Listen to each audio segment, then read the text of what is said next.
Today's video is brought to you by Audible. Audible provides a great value way to access audiobooks for its members, and it's one of the best ways to make huge savings on Warhammer audiobooks, which is why I personally use and recommend it. Plus, right now you can take advantage of a special offer and save a massive 60% on your first 3 months. Whether you're painting miniatures or doing other daily tasks throughout the holiday season, Audible provides a great way to optimize your 40k shortlist. As an Audible Premium member, you receive 1 credit every month for use on any title, and the best way to get value from Audible is in using your credits on those premium audiobooks, often over 10 hours in length. A great many of you in my audience are already using Audible, but if you're yet to try it, you can start today with a free 30-day Audible trial and get full access to thousands of audiobooks, originals and podcasts, also included in the Plus catalogue. And it's worth repeating, if you're new, take advantage of saving 60% in your first 3 months by signing up today. To learn more, check my link directly below this video and go to audible.com/Lutin, or for those in the US, text Lutin to 500-500. Details on my next audiobook choice follow at the end of this video, and today's selection directly complements this video, so I highly recommend to stay tuned till the end and get involved with an amazing story of Servitors, Mechanicus and the dark depths of Imperial Hive worlds.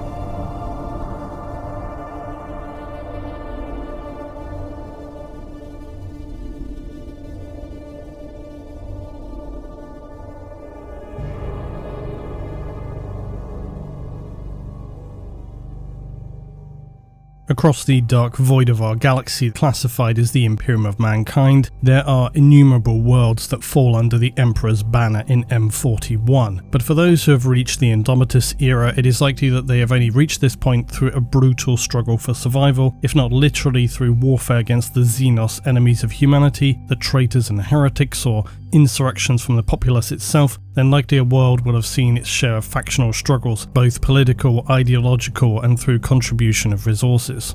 As we have explored previously, some planets during the Heresy made poor gambles, or their reticence in choosing sides were equally frowned upon. Commonly, planets that did not make outright declarations of loyalty to the Imperium would face later penalty in status, tithe, or other measures of appropriately harsh scale. Now, the impression that is sometimes held of the lifespan for Imperial planets since M30 to M41 is that of either outright loyalty to the Imperium, forcible subjection to it, and for any others either scouring or total exterminatus. And this may very well have occurred since. The reality is that, as I often note, for a vast majority of planets, the record of their history is far more grey and often strewn with glory, sorrow, horror, and immense sacrifice. While the ultimate power card of Exterminatus is held by the Imperium, they are loath to have to use it upon worlds which contain critical resources of any shape and form. This counts doubly for planets under the control of the Adeptus Mechanicus. For many Forge worlds contain technology or the promise of information that once lost may very well never be rediscovered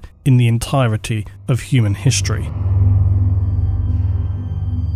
Forge world Zhao-Arkhad, or Zhao-Arkhad, and its system of the same name is situated on the border between Segmentum Tempestus and Obscurus. Although a planet known for being superficially lush and green, an unknown number of predatory species lurk below.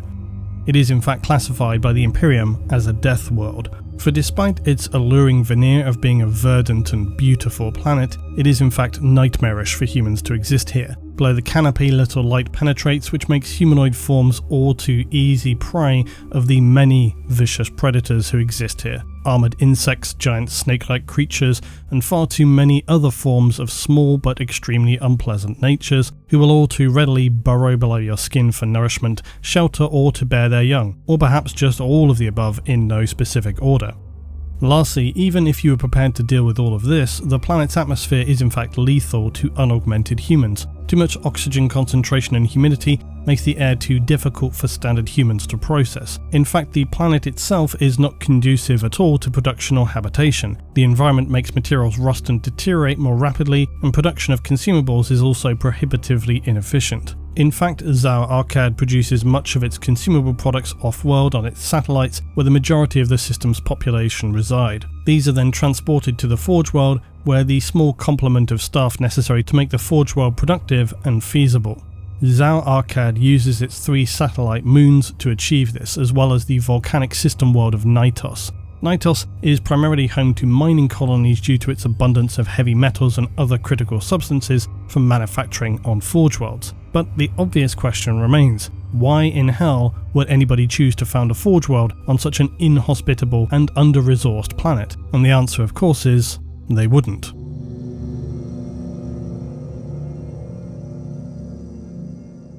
During the Dark Age of technology, it's important to remember that the cult of the machine, as far as we understand it, did not exist, nor the Mechanicus or Mechanicum. The Mechanicum originated during the end of the Dark Age of technology and during the early period known as the Age of Strife. This is when the galaxy was wrought with warp storms as the Eldar devolved into their most disturbing end times, and this was only eventually ended by the birth of the Chaos God Slaanesh.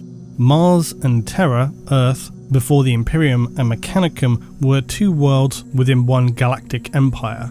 They had eventually developed as separate worlds, both populated by humanity, and unlike Mars of the Imperium, during the Dark Age of technology, Mars was believed to have been terraformed due to the technology of the time and appeared more like old Earth, oceans, lush green plant life.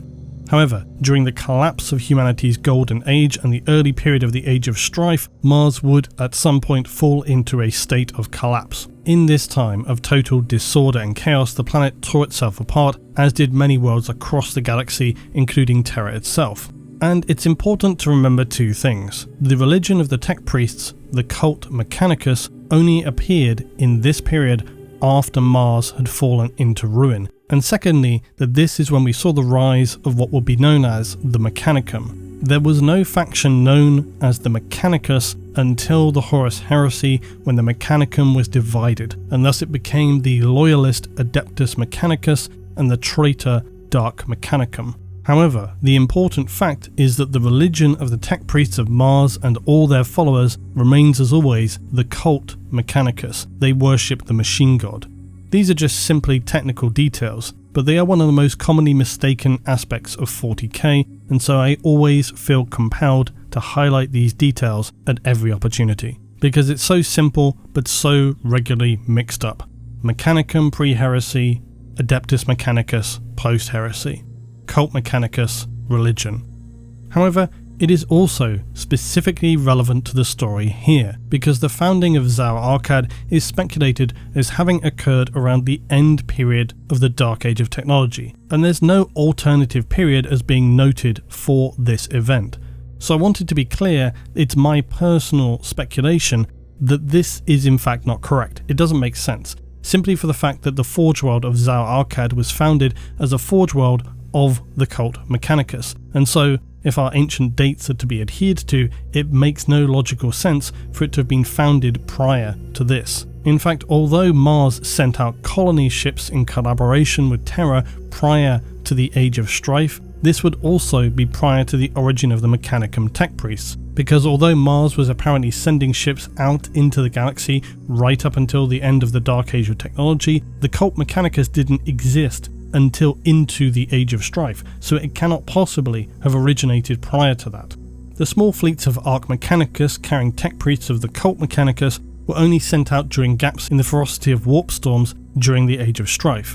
And additionally, the question of how and why anyone would choose to settle on a death world such as Zhao-Arkhad is specifically relevant, as it suggested that the reason as to why the ship and its colonists from Mars even ended up there was specifically because of warp storms, which threw them powerfully off course, and the only system they were able to locate as habitable they designated the Zhao planetary system. Now, locating a system capable of supporting their colonization efforts was only one part of the problem. Upon landing, the Martian colonists came to realize their new world was extremely inhospitable in about every way possible, so they instead turned to their ship. This was in fact fairly common for colonization both before the end of the Age of Technology and any colonization which occurred thereafter, where colonists and their STC would quickly cannibalize or otherwise use their ship to forge new cities or for survival upon a world. Before ships were capable of warp travel, they had actual little use for a ship once arriving at their new home, and even after their primary goal was to colonize planets, ships could always be constructed again later. Immediate survival was the priority on planets that were often in an extremely raw state. It's in fact been discovered and suspected that many ancient hive worlds and their underhives are in fact the remains of ancient starfaring vessels, some perhaps even from the Dark Age of technology. This is why Mechanicus expeditions often seek technology in buried ruins and take exploratory missions into the darkest recesses of an underhive. So it's entirely possible that somewhere on a world in the Imperium, hidden well below the surface, exist vaults or archives of ancient lost technology, perhaps even a semi or fully functional STC, including its AI. So for now, the colonists of Zhao-Arkhad and their fate was not all that unusual. They had to make decisions based on the situation at hand, and this meant sealing themselves within their ship to ensure they were protected from the hellish environment outside. Gladly for the colonists, Mechanicum colony vessels carried a complement of Titans, and these enabled the early survival of the ship and the subsequent informal name of their legio as the Iron Vigil. These were the Titans of Legio Estobiax.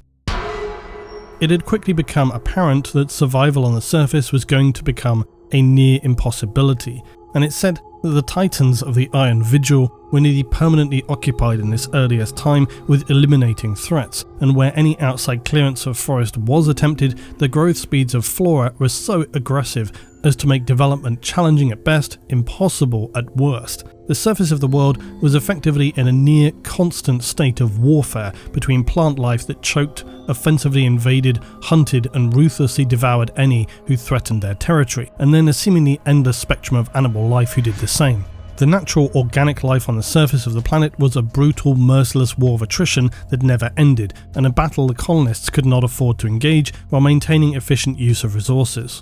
And so despite the difficulty involved, excavating tunnels below the surface was the only feasible option to the Mechanicum colonists. With the Arch Mechanicus ship acting as a cover and essentially an airlock to the surface, it enabled them to dig down whilst cannibalizing the ship itself to create machinery and devices necessary for their survival, that they might later establish the first forge fane and gain a foothold upon the world. Their success then enabled others to steadily expand with their own subterranean fanes, and the planet steadily became a functional colony. Every expansion gaining them further efficiency and technological capabilities. Every year brought expansion and stability, and within the first century of colonization, their supreme domini declared this their first conjunction, a period which was designated as being that within which the colony would continue development until it was deemed fully equipped and a functioning forge world. They also would expand to mining bases on their orbiting moons and other system areas with critical resources such as Nitos. This millennia-spanning first conjunction would see further colonizations on the moons themselves, designated Arcad 1, 2 and 3, and permanent mining bases were established on each moon and simple spacecraft constructed from the colony ship to reach these relatively nearby orbiting bodies and convey materials between them. This was very common for colonizing vessels, as was colonization within a system, which would similarly take place here after the moons were set up and became productive. This was the period it was determined more efficient that the labour force of the primary world of Zhao-Arkhad remain on its orbiting moons to provide resources and supplies for the key workers of the Tech Priests' forge fanes and their supreme domini below the surface of the Death World. So despite their difficult beginnings, all seemed orderly. It was productive, and despite their poor luck on landing on such a hostile, cursed world, the Mechanicum leadership concluded that they were now fully operational and the first conjunction period was now successfully completed. Despite the lunar mining colonies being well established and continually ferrying resources back and forth to the subterranean fanes of Zhao-Arkhad, the pure resources of the moons alone would not be anywhere near sufficient to provide what would be required to continue expansion and fuel the development of the planet into a powerful forge world. Much more was required for the Tech Priests to fulfill their planned ambitions. Critically, while the resources provided by the orbiting moons had been enough for the first conjunction, these were now inadequate to enable the second, which was of course to begin developing the means to produce more advanced technologies, specifically those which would enable the colony to begin exploration and claim territory beyond their own system. In order to do this, they required a broader array of minerals and materials, and so they would begin a colony fleet to set out for the neighbouring system world designated as Nitos. Nitos had already been assessed with survey probes as containing rare elements of thankfully the minerals and properties required by the Forge Fanes for their expansion of higher tier tech. In the past 1,000 years, the colonies of the moons had grown exponentially, and so it was suitable also that they began expanding further. To that end, they launched their first expedition to Nitos, but their gamble in reaching the world would be the first step that marked a downward spiral that would steadily pull the Forge Fanes into a state of disruption. To reach their primary goals were already looking like an immense challenge. Just reaching Nitos was barely within their capability. The lack of resources to craft a ship capable of the journey was acute, and having already consumed much of the original Ark ship, and specifically materials needed for void travel, it was uncertain how sizable an exploratory mission could be sent to the new world necessary for further expansion. Their only option to reach Nitos would be to combine materials of the transport fleet used for conveyance between the moons and Zhao-Arkhad, and link multiple engines together to provide the explorator vessel the necessary power to escape the gravity well of the planet and make the estimated 6-month journey to Nitos, carrying a colonization force numbering roughly 20,000 workers and many forged domini from the Prime Forge Fane. While it was roughly halfway to Nitos, this ship was hit by a tiny meteorite, tearing the ship's hull and causing explosive decompression that triggered a chain reaction within. The entire colonization force were killed by the vacuum of the void, and the impact of this catastrophic failure would have far-reaching implications. The servile workers of the moon colonies vastly outnumbered the tech priests who ruled, and at this point in time, the isolated world of Zhao-Arkhad did not have the large capabilities of population suppression that are held by the modern Imperium. And so the Domini were significantly concerned that the population who were deeply committed to the faith of the cult Mechanicus would see this mission failure as a terrible sign. Potentially the Omnissiah had judged them or their leadership and had turned away. And so the tech priest leadership would begin to focus their attentions on mining a nearby reachable asteroid field, far less rich in resources than Nitos, but accessible and sustainable for the interim. Unfortunately, during this time, the warp would once again become ever more powerfully unstable, and this began to cause strange occurrences on the humans within the system, just as it was throughout the galaxy during the Age of Strife. Essentially, it was becoming far more disruptive and encroaching onto real space. And so this is when we begin to see psykers emerging more openly in humanity, and unfortunately with them, the hellish beings of the warp. Not necessarily demons at this time, but still things taking possession or using psykers as portals to breach real space, including potentially the beings which are rumoured in ancient legend to have brought the downfall of the Old Ones. These are known as enslavers.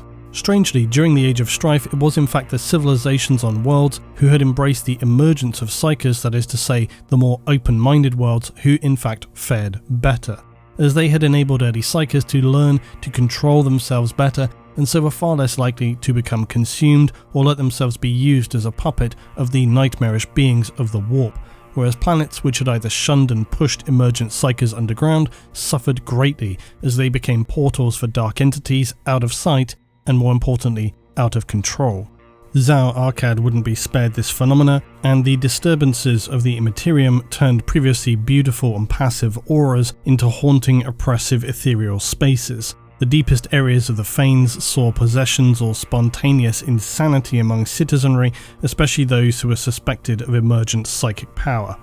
This entire sequence during the Age of Strife was another reason for the fall of humanity, and why by the period of M30 so much of human civilization had been utterly destroyed or turned to backward states of chaotic marauding warlords where previously civilized worlds had once been. For planets who had somehow come through the war with the Men of Iron and the collapse of the Golden Age, the Dark Age, and then been independent enough to remain stable during the warp storms of the Age of Strife, which isolated systems across the entire galaxy, the sudden, powerful emergence of psykers and their instability was often enough to break the keystones of many a world who had appeared strong enough to weather the galactic tempest. For Zhao-Arkhad, the levels of disturbance were not critically severe, but they were bad enough that the Domini turned their focus toward defense and control of their worker class. This tightening control, combined with extra demands on Forge Fanes due to the failure of the initial Nitos expedition, caused considerable discontent and questioning of the leadership among the worker class. Others would lean in on their religious outlooks and consider the possibility that the Omnissiah had in fact turned away from the supreme domini. Things were looking ever bleaker, and Zhao-Arkhad was entering into a downward spiral of doubt and disorder. And to remind again, while even in these early times, control of populations could be very strict, but this is still not the Imperium.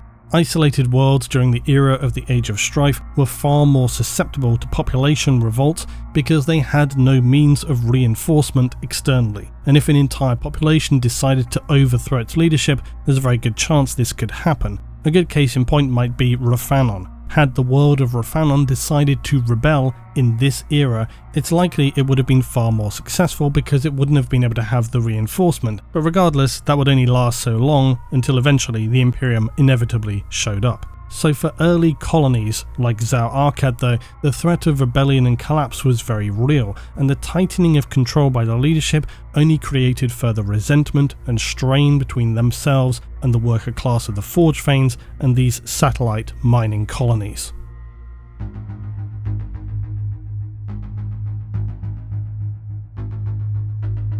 Forge Fanes across Zhao-Arkhad were continuing now to arm themselves for defensive purposes in line with the commands of the Supreme Domini, which, on reflection, was a questionable decision, because many were now using not just approved templates to construct from, but also discovered weaponry of Xenos attackers who had passed through or died upon the world previously, more commonly of those who had descended upon the less well-defended worker colonies upon the moons of Zhao-Arkhad. In the modern Imperium, such bastardized weaponry would be considered tech heresy, but for many worlds in these early times, and especially those who were out on the peripheral rim, these were more prone to severe or even fully breaking the established rules of, say, the Cult Mechanicus, because with no higher authority to answer to, there were always those who would push the boundaries. And again, this is another common question which comes up. Why don't we see more experimentation just among the populace or among other smaller members of the Cult Mechanicus? And the answer to that question actually relates to my choice of audiobook for today, because it comes down to the fact that the Cult Mechanicus actually has its own essentially internal policing force which investigate and locate constantly people who are doing just this to shut them down, not to mention of course Inquisitors, the Arbites, and so on and so on and so on. But on Zhao-Arkhad at this time, the use of Xenos tech was not the end of it.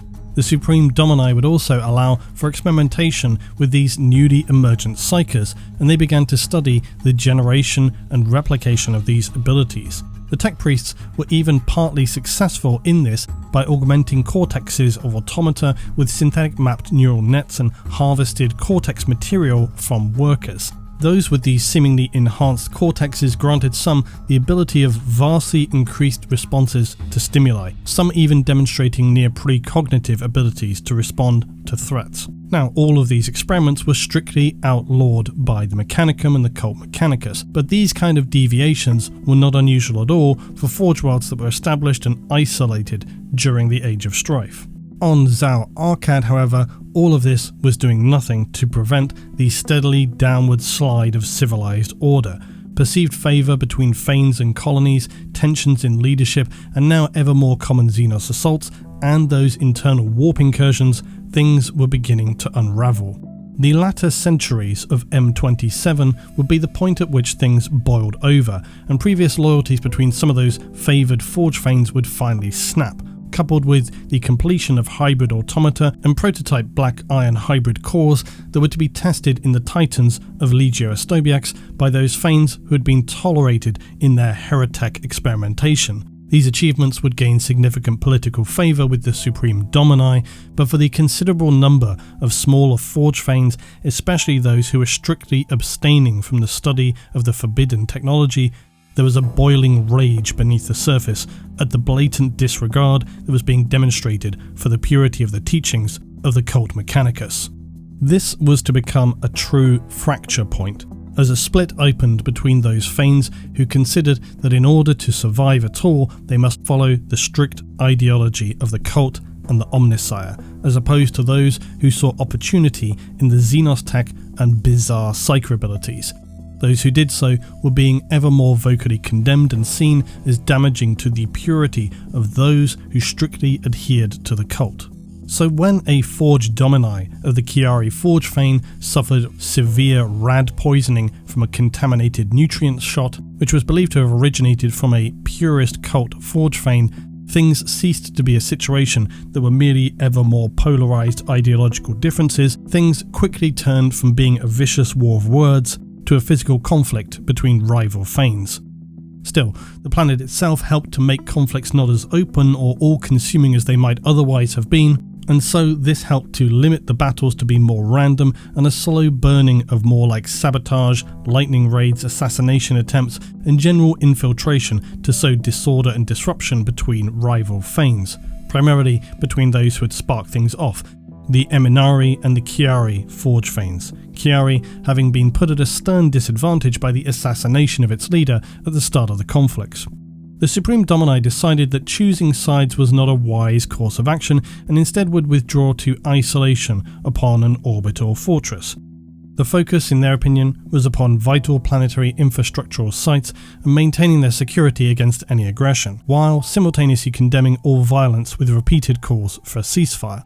And while some might see the Domini's decision here as being cowardly or simply sitting on the fence not wanting to get involved, the option was reasonable given their circumstances. Going all in with either of the sides, be it the more radical or the more Puritan, would risk an all-consuming war that would lead to either one's destruction or deal such collective damage to the colony, which was already struggling to secure resources, that none would survive in the long term. Except that it was this lack of resources that the Domini had calculated would in fact cause the fires of conflict below to eventually burn themselves out. Xenos harassing attacks, the bizarre corruptions of Psykers combined with the already limited resources available finally prevented the Fanes from engaging in what could well have been an endless war of attrition. And so it was that after nearly 3 decades, the conflict between Fanes came to a close by a situational arbitration. Despite the conflict having come to a conclusion of sorts though, the situation was grave. 80% of the total Fanes had suffered some level of damage impacting their general operation, damage broadly referring to either infrastructure or their labour force, and around half of that number were only now at a minimal operational level. The remaining and significant 20% were now not operational at all, so all of the major Fanes had lost in the conflict, and the entire situation had been extremely damaging and unconstructive. However, unsurprisingly, neither faction could still come to any reasonable forward agreement about how to deal with the other. The purist Fanes still wanted to see the HereTeks punished for their heresy and were in their eyes the cause of the problems from the outset, while those of the opposing view sought only an armistice. Essentially, both sides still held their original perspectives. Fighting had merely become inviable at this point. The Supreme Domini at that time decided not to favour with either view. She instead opted for a bizarre non-decision of essentially separating the fighting factions. They would be isolated and should no longer communicate or interact with one another.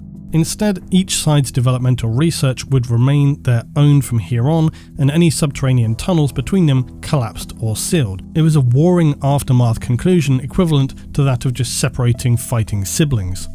Patrols between any necessary remaining connecting infrastructure would be operated by the Supreme Domini's forces, and if this seems as if they opted for that solution that was basically just kicking the can down the road as it were, that's exactly what it was. But the Domini's rationalization here was that any inevitable problems down the line would just be addressed as and when they arose, so hardly a groundbreaking piece of diplomacy, and one which held considerably worrying implications for future issues, like say, the arrival of the Imperium.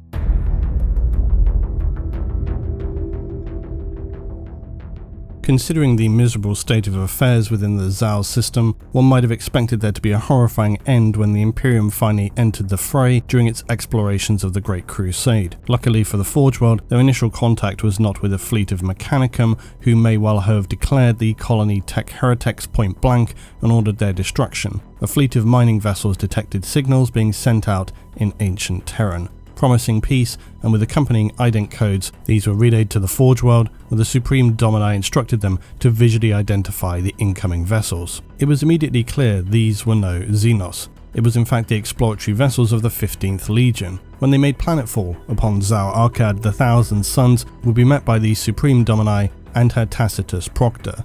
Thankful for their reintegration with the wider human empire, the Domini was glad to be brought into the new Imperium and, more importantly, restore communications with Mars. Also, despite their best efforts at this time, Zhao-Arkhad had still only achieved minimal success as a colonization.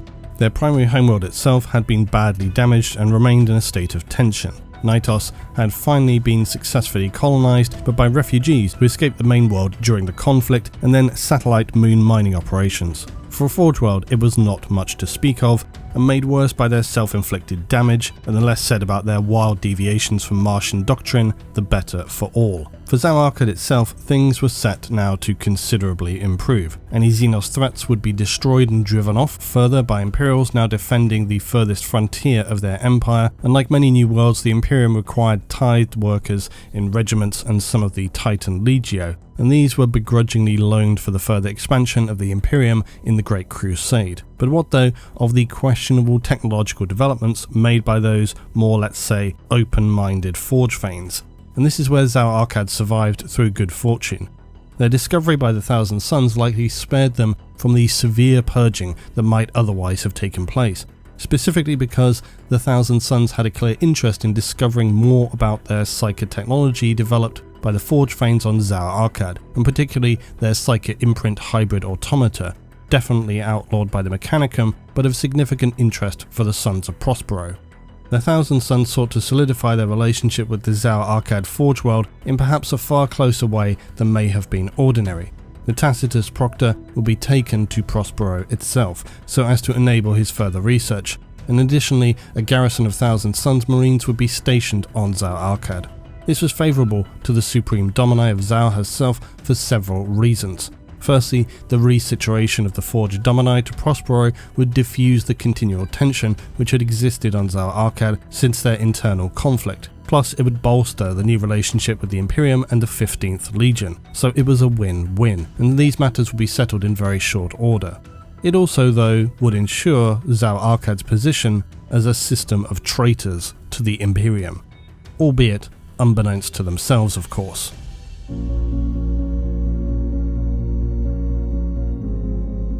During the scouring of Prospero, it's believed that over 30 million lives were lost in the prosecution of the Empire's justice, the majority of those being Imperial citizens. Some escaped off-world or had been transported elsewhere previously with bands of Astartes, but to all intents and purposes, the Prosperine branch of mankind had been extinguished. For the Thousand Sons themselves, their losses on Prospero were near total and were left with objectively a few scattered survivors across the galaxy. Still enough remained that they would aid Horus in the Siege of Terra, but in terms of a legion, they were significantly diminished. Some detachments of Thousand Sons after the scouring of Prospero who had survived across the galaxy would be subsequently exterminated by loyalist legions in this time. However, there are known to have been several thousand of the Sixth Fellowship present on Zhao-Arkhad, as part of the agreement between the Legion and the Forge world. Yet the situation was just as grim and precarious as their stranded or slaughtered brothers, for with no means to resupply or recruit, barring open piracy, they were entirely cut off. Quite obviously though, the sub-Thane sent to Prospero by the Supreme Domini had been also completely destroyed, along with its defending Titans from Zhao-Arkhad, although they had put up a surprisingly strong fight and were only finally able to be destroyed by the strange Titans of the Ordo Sinister. For Titans from the Legio of Mortis, this strange small contingent of Titans from an isolated backwater Forge world faring so well against an onslaught of their own Titans was deeply concerning, and so the Mechanicum of the time deemed it necessary to send an investigation fleet to Zhao-Arkhad. It never arrived. The reasons have never been discovered, but it seems that the Zhao system was dealt another good hand in the game of fate, and so avoided what would have been undoubtedly a painfully merciless investigation by the delegation from Mars. Instead, Zhao-Arkhad somehow continued to remain relatively isolated, and so this is where the Forge world situation became quite strange and interesting.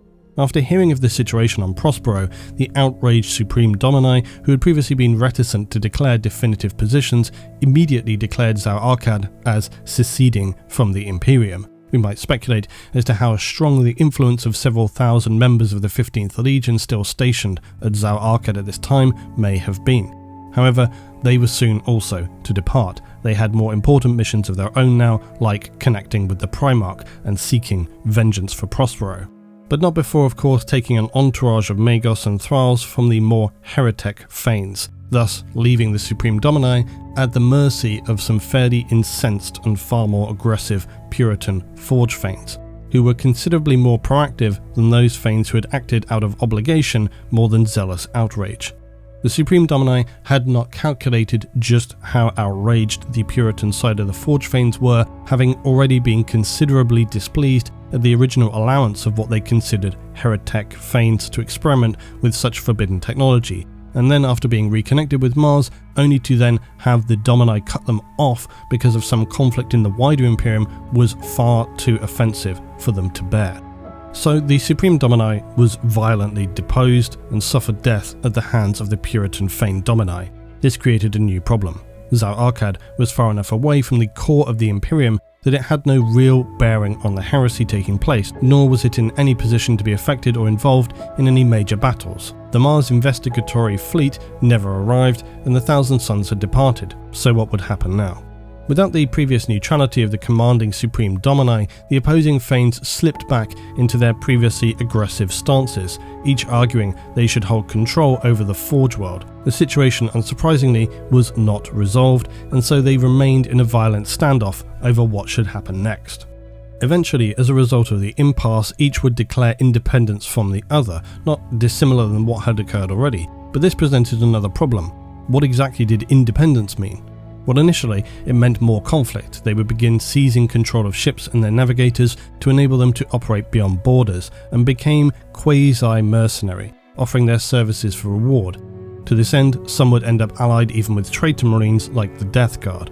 And for those who remained, they held out hope of the sense of civilized order promised by the Imperium, or simply sought out a more pure existence within the tenets outlined by the cult Mechanicus. This did not mean that Zhao-Arkhad just returned to a calm and peaceful state. The Puritan Thanes continued with internal investigations and purges of heretic Thanes and their worker class. This was done out of their own ideological views as much as it was out of a fear for their practices to have become widely known and threaten the Forge world itself. To some degree, the planet of Zhao-Arkhad would bizarrely become a world which was able to exist as both heretic and loyalist simultaneously, but would not return to the Imperium proper until the Age of Scouring, post-Heresy.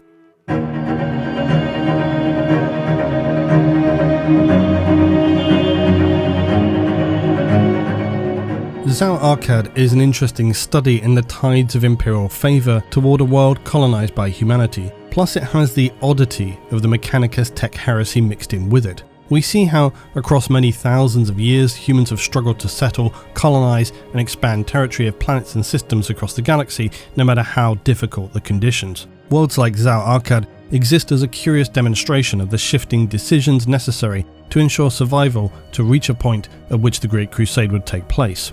One might consider, from a detached objective view, how their decisions made for a world under such pressures are both reasonable and understandable. Yet in the eyes of arriving fleets during the Crusade, worlds like Zhao-Arkhad could very easily run the risk of being totally purged if their outlook was not in line with that of the Imperial truth, or in this case, the doctrine of the cult Mechanicus. For Zhao-Arkhad, their glory had shone barely momentarily, and only in part because of their heretic exploration of psychers fused with ancient technology. It is ironic that their adapted Titan Legio strengths would be considered tech heresy, yet then ultimately crushed by the Emperor's Psi Titans, which were fully authorized.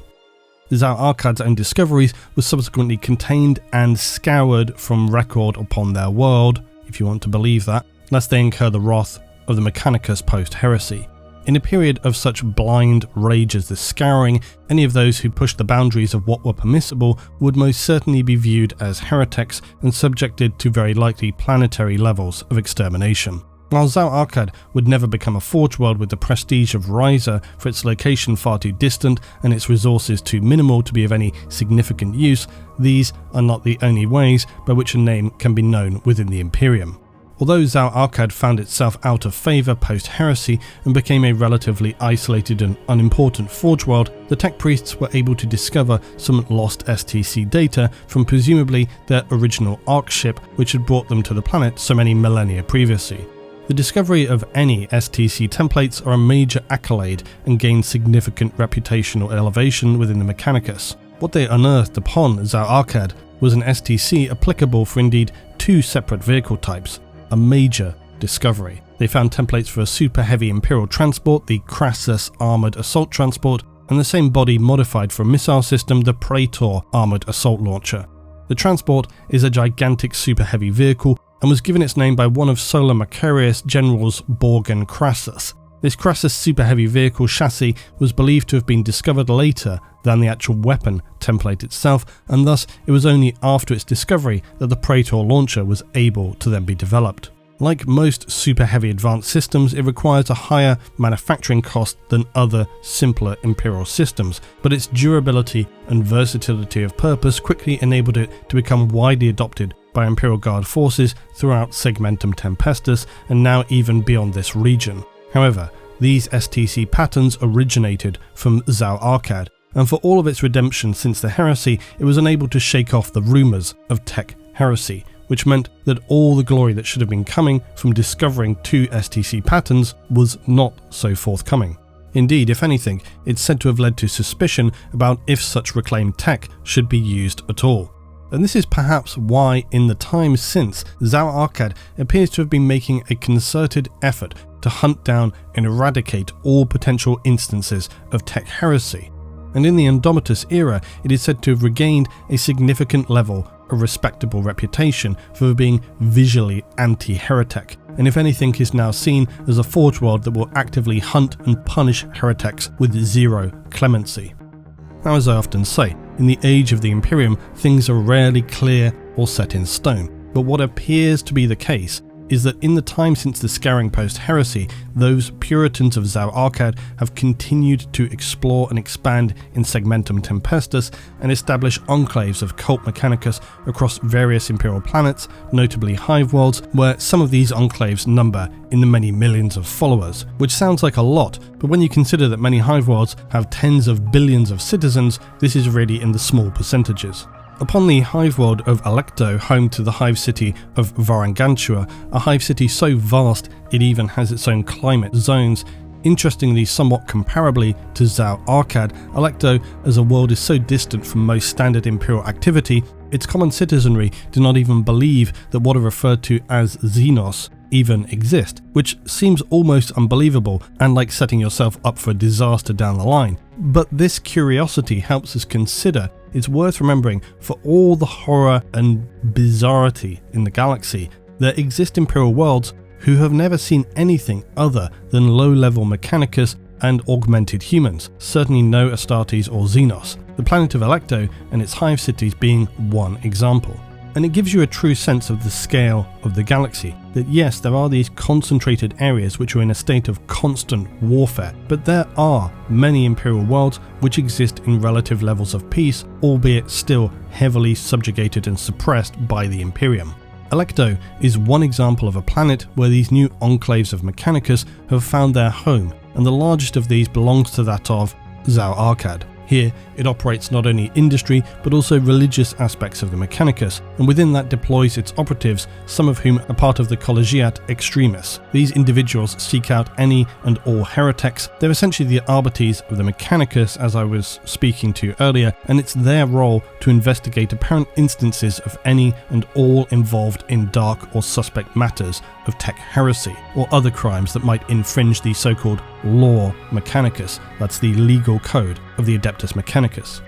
It remains a point of contention as to whether Zhao-Arkhad has truly cleansed its heretic activities, its vaults, caverns and tunnel networks that run deep below the surface of its death world. Many links and networks deep underground were sealed when the two factions of Puritan and Heretic were separated by their first supreme domini. Is it all a visual ploy, or have they truly moved on? Just like those lost STC, it's really anybody's guess as to whether or not there may still exist some of those who operate and push the boundaries as to what's acceptable within the cult and law Mechanicus. It's been seen on other worlds, machines to house the dark beings from the warp constructed in near enough plain sight on Forge worlds. So who knows what could still be lying in the dark and nasty regions of Zhao-Arkhad, where nobody goes. Deep within such a dank and uninviting place, there could be vile creatures serving their masters, but likely this is nothing compared to what may lie below ancient trapdoors.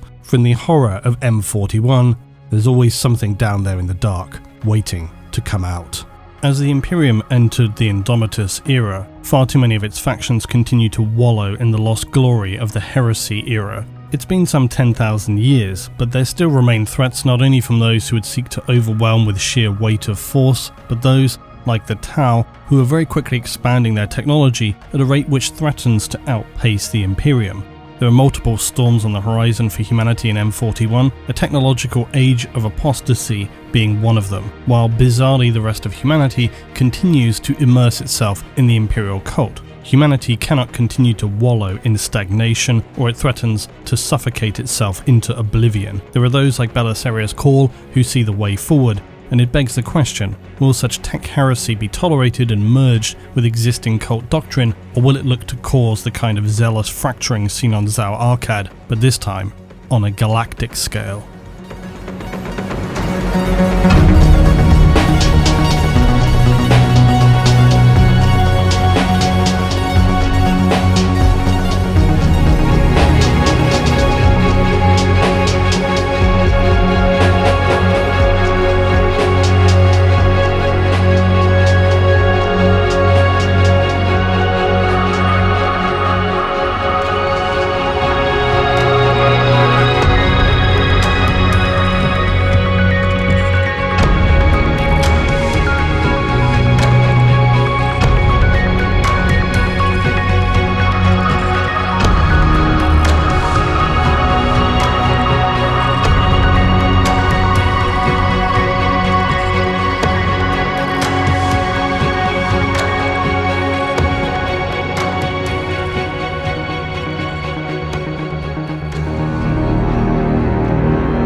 So let's briefly talk about my next selection for Audible. Firstly, I want to continue to remind my end of year recommendation is still the Dark Imperium trilogy, a great audiobook series no matter your level of 40k knowledge, plus it's valuable in understanding where things stand for humanity in the Indomitus era. I'll be looking at it further in the first quarter of 2022. Today's recommend though is part of the relatively new 40k crime series. The crime series deal often with the more civilian side of the 40k verse, and it means we're allowed a rare glimpse into the dark underbelly of Imperial life, something so many are always asking to know more about. I've so far enjoyed everything in the crime series, but directly related to this video today I would recommend you listen to Flesh and Steel by Guy Haley, who was coincidentally the author of the Dark Imperium trilogy. Flesh and Steel couldn't be more different. We follow Probator Simeon Noctis into the dark hell of servitor production. He must team up with a tech priest and together uncover some of the most bleak examples of the reality for citizens living in the Imperium of M41. As I noted at the beginning, this audiobook overlaps with the background of Zhao-Arkhad, and so it's an excellent follow-up for today's video, and a very intriguing insight to the reality of those who live within the Mechanicus. The character's setting and story are suitably dark, and these are exactly the kind of narratives I enjoy listening to for taking a break away from heavy, ongoing series like the Heresy, and to also flesh out the experience of life at the human level of the Imperium. The crime series has truly been a breath of fresh air, and once you're down with this, I'd gladly recommend any of the others which sit within that series.